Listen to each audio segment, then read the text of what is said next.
थे। अभी आपको लिए चलेंगे वजीर आजम इस पर COP29 कॉन्फ्रेंस से खिताब कर रहे हैं। Prime Minister of Pakistan Mohammad Shehbaz Sharif to make his opening remarks. Bismillahirrahmanirrahim.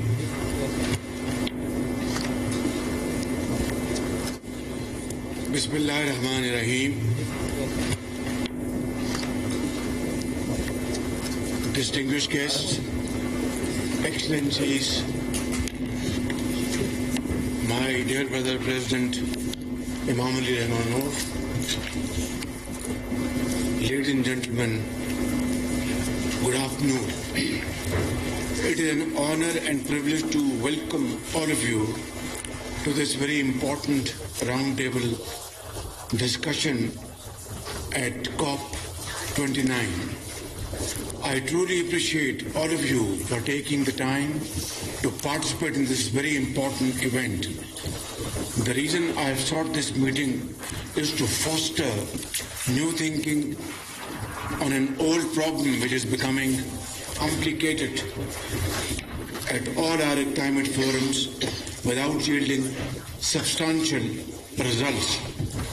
Today we stand at a crucial threshold where the global climate finance framework must be redefined to effectively meet the needs of vulnerable nations.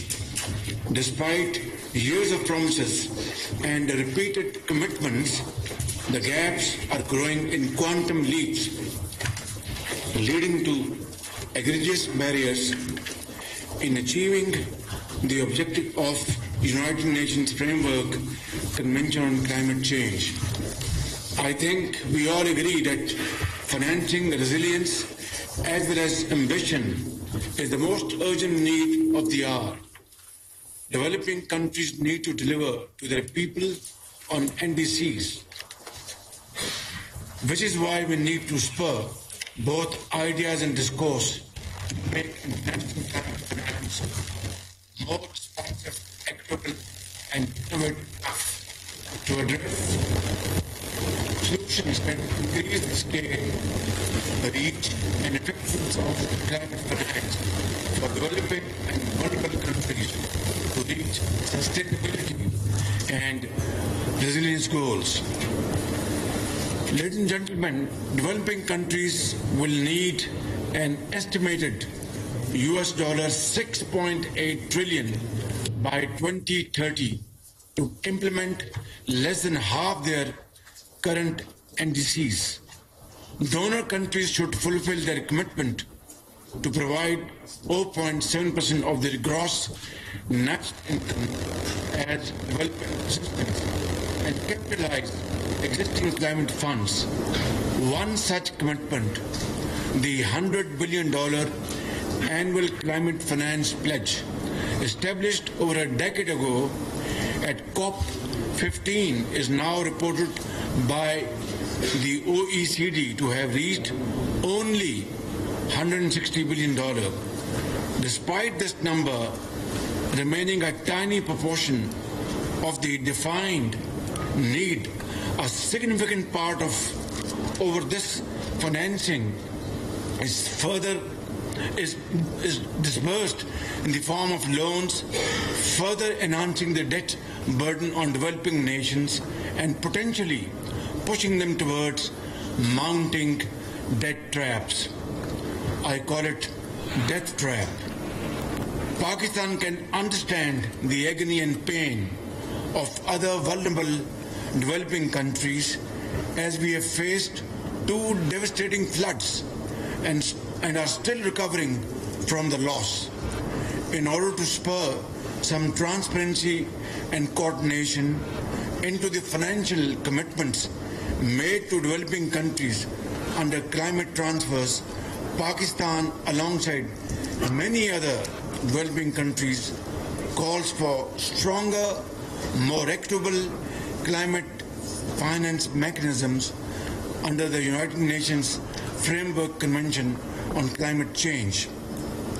We therefore propose that a mechanism be set up to measure the unfulfilled pledges, fragmented and incomplete landscape of climate funds, to developing countries in what I call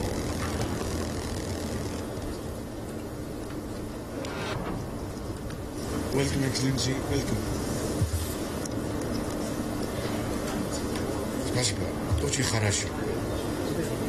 To developing countries in what I call internationally determined contributions, whereby major historic emitters should account for climate finance commitments for both migration and adaptation pledges, reflecting their proportionate responsibilities.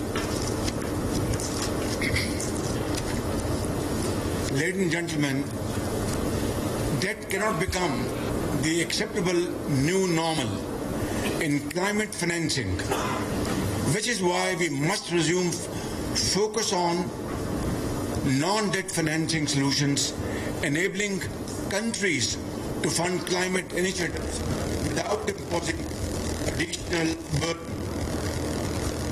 In 2022, when one-third of Pakistan was underwater, the country had to repurpose all its development and climate funds for just financing basic relief and humanitarian efforts.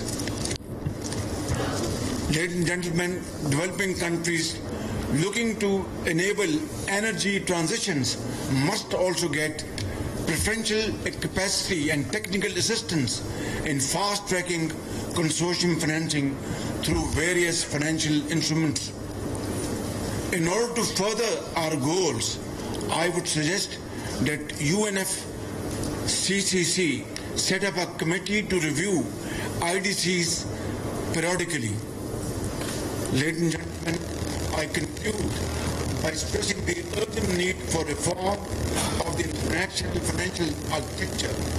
Now is the time to build upon the momentum for international financial reform, forging a path where no nation is left behind in the global response to climate change. Thank you very much.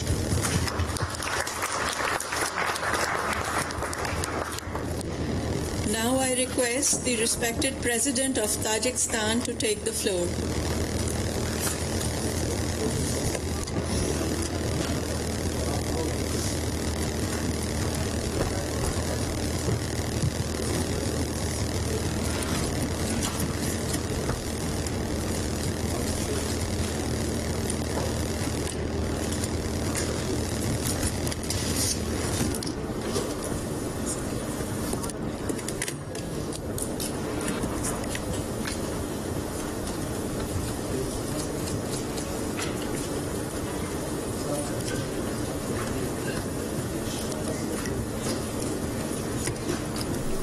वज़ीर आज़म शहबाज शरीफ Baku में climate finance गोल मेज़ conference से खिताब कर रहे थे। अभी